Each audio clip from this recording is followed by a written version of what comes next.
Welcome back, guys. I wanted to say thank you for clicking on this video. I get really excited every time I see people coming to my little channel to watch me ramble on about knives, and I just wanted to say thank you. I mean, I often will say thank you at the end, but I don't know that people are really sticking around to the end, so I wanted to say thank you. But what I want to talk about here today primarily is this Les George VECP version 3.0. But I also want to kind of compare it to this Tor knife XT1 Alpha. And I'll get into why in just a minute. So stay around for that. These were both loaned in from my buddy Gary, both brand new when he ordered them from a retailer and sent them to me. So let's put this one off to the side for just a moment. This is the Les George, and it comes in a really nice, super padded, zippered case with a really nice kind of a vinyl rubber type 3D patch. I don't know. It's just very cool. So I really like that packaging. This was bought from Steel Addiction Knives, and I will put a link to their website down below. It's a retailer that has a bunch of cool stuff. I was not familiar with their website until I got this knife and went to go check them out. So I was super impressed. They got some really cool stuff. So this is brand new from Blade 2022, and it's $450. It runs on washers. And that's where we're going to compare it a little bit to the Tor knife here in just a moment. I love the stonewash finish on this. Yeah, it just works excellently. And then if we contrast that to the Tor knife XT1 Alpha, and at the end, I'll put a link to the video of this knife in case you had not seen that. This also runs on washers. And this one does not open by itself. You need to give it a little bit of wrist. Maybe that's a little more than a little. But you've got to give this some wrist, and you are not going to have a good time shaking this closed. Come on. There you go. And I was trying to get that closed. Whereas the Les George, 2 little shakes, it's done. No fuss and no muss on the deployment of it. It really is just a pleasure to deploy.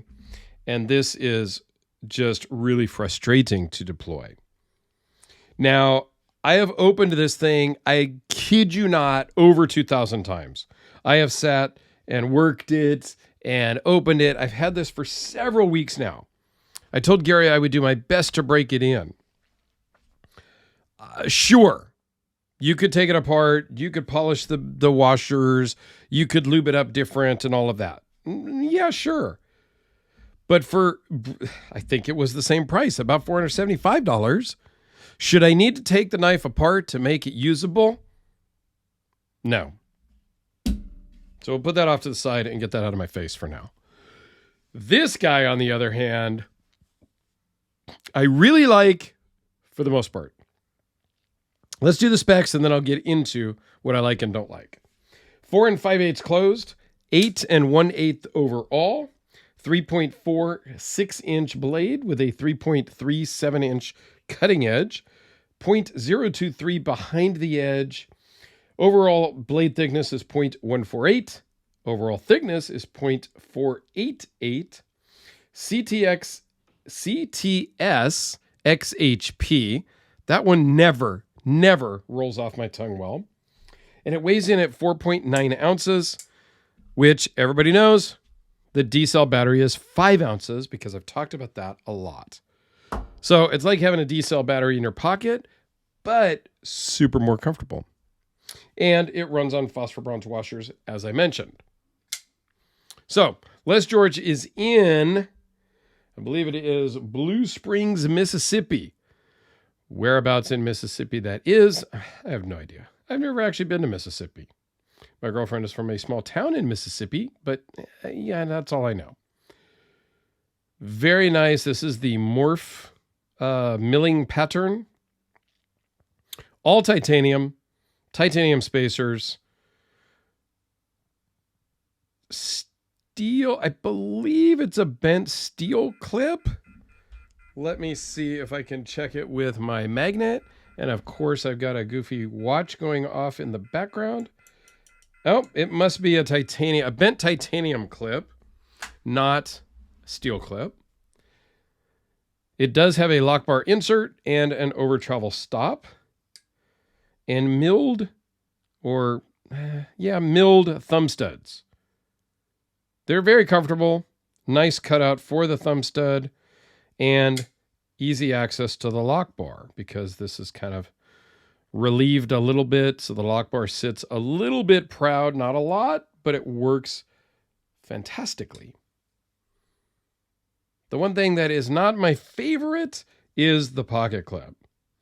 Because it is just a bent clip, you can take this off. You can bend it out. It's a little tight for me to get into the pocket.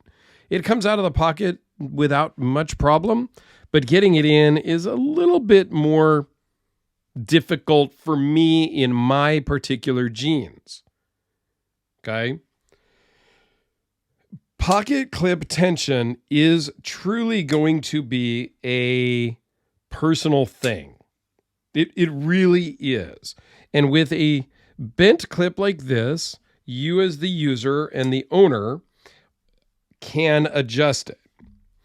If you end up with a milled, and we'll just use this as an example, a milled clip like this, you as the user have a harder time adjusting that. It can be done. You can file some of that off. You know, you have some room and some options, but not quite as easy. It's much more in depth and maybe not for the faint of heart. Oftentimes, maybe you would have to take apart the whole knife just to get the pocket clip off. So, but this isn't terrible. I have gotten knives in the past, and I've talked about this before, like custom knives from like true custom knives, and the pocket clip would not work in my jeans at all. There was like impossible to get it into your pocket. That to me is a total miss by a custom maker. Like it just really, truly is. So you can hold this in a reverse grip. Again, I'm not some ghetto knife fighter, so that doesn't excite me. But hey, it does feel good. I love the stonewash on the blade. I like the blade shape, even though it kind of almost looks like a platypus a little bit if you look at it in the right angle. But I dig it. I really dig a lot about this knife other than the pocket clip. And again, that's just my personal aesthetic thing. I like a milled clip better when it works right.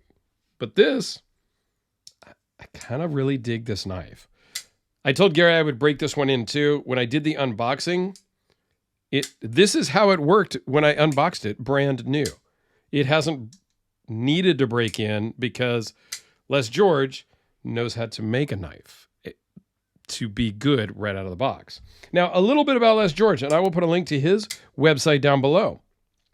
He started making knives in 1992.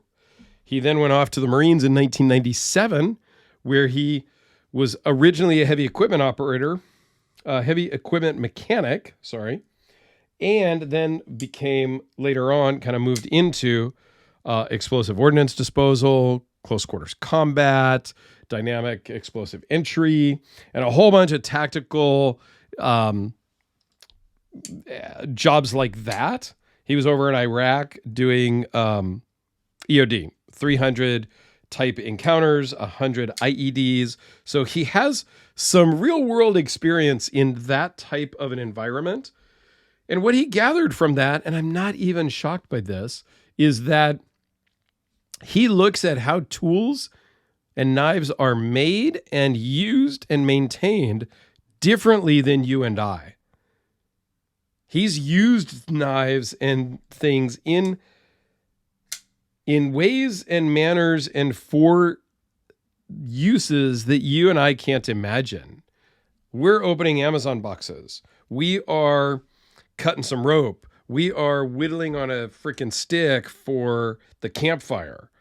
Here's it is. I'll just do a couple of size comparisons as I ramble here.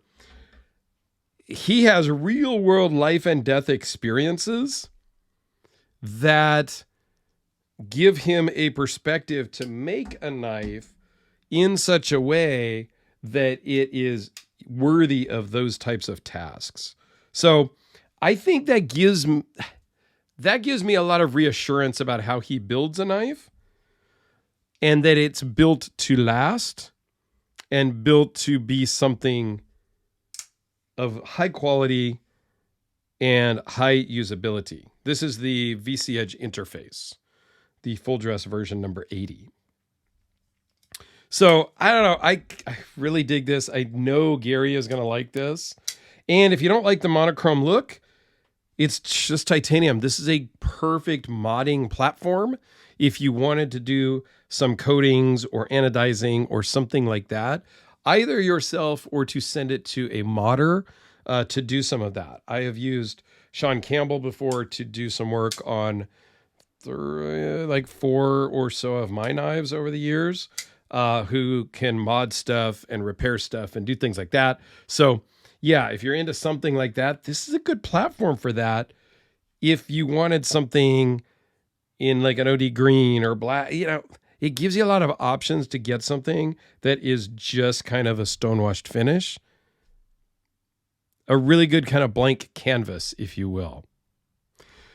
Thanks for watching. Please go check out my tour video up here, and down below I'll put a link to Steel Addiction Knives, the retailer that sold this, and Les George's website also.